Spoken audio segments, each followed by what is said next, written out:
रमज़ान का महीना रहमतों और बरकतों का महीना होता है। लेकिन कभी-कभी हमारी अपनी परेशानियां इतनी बड़ी हो जाती हैं कि ये सब महसूस ही नहीं होता। आज हम एक ऐसी ही कहानी सुनेंगे जो यकीन का असली मतलब सिखाएगी। ये है यकीन का मौजिज़ा। क्या इस रमज़ान आप भी किसी बात को लेकर परेशान हैं? क्या ऐसा लगता है कि मुश्किलें कम होने के बजाय बढ़ती जा रही हैं?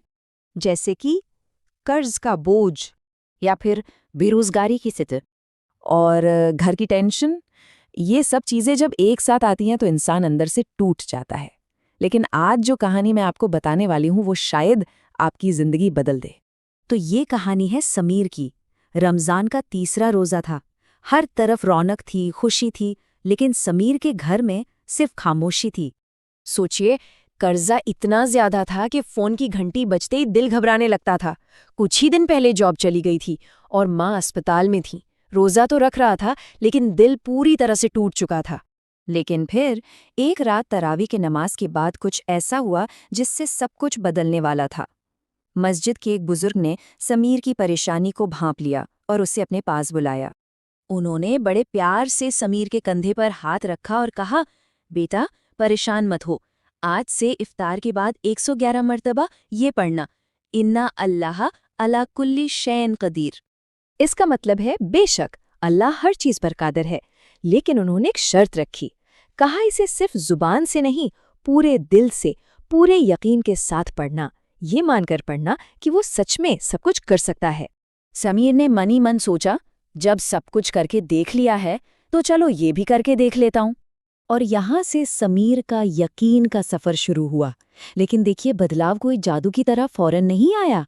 बदलाव अंदर से शुरू हुआ। पहली रात जब वो पढ़ने बैठा तो बस आंसू निकलते रहे। दूसरी रात दिल को थोड़ा हल्का महसूस हुआ, जैसे कोई बोझ उतर गया हो।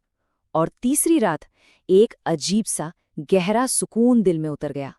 वो हर रोज 111 बार पढ़ता और फिर हाथ उठाकर लंबी चौड़ी दुआएं नहीं, बस दिल से एक ही बात कहता, या अल्लाह, मुझे बस छोड़ना मत। और फिर वो हुआ जिसे मौजिज़ा कहते हैं। जब उम्मीद के सारे दरवाजे बंद नजर आ रहे थे, तब अल्लाह ने एक रास्ता खोला। रमजान का 18वां रोजा था। अचानक एक बहुत पुराने दोस्त का फोन आया। उसने कहा, भाई, एक अच्छी जगह नौकरी है, कल इंटरव्यू दे दो। समीर इंटरव्यू देने गया और उसका सिलेक्शन हो गया। और बात यहीं खत्म नहीं हुई।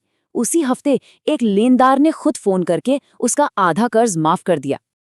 उस दिन समीर को असली बात समझ में आई। वो समझ गया कि मौजिज़ा 111 के अदद में नहीं था।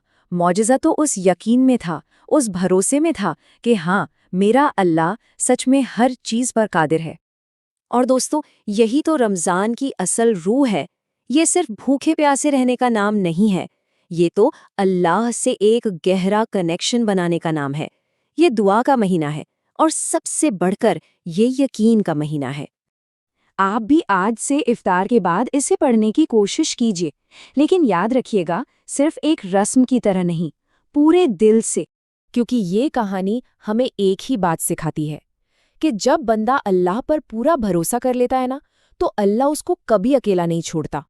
अगर आपको भी इस बात पर यकीन है कि अल्लाह हर चीज़ पर कादिर है, तो कमेंट में आमीन ज़रूर लिखिए। और इस पैगाम को किसी ऐसे इंसान के साथ ज़रूर शेयर कीजिए जिसे शायद इस वक्त उम्मीद की सबसे ज़्यादा ज़रूरत हो।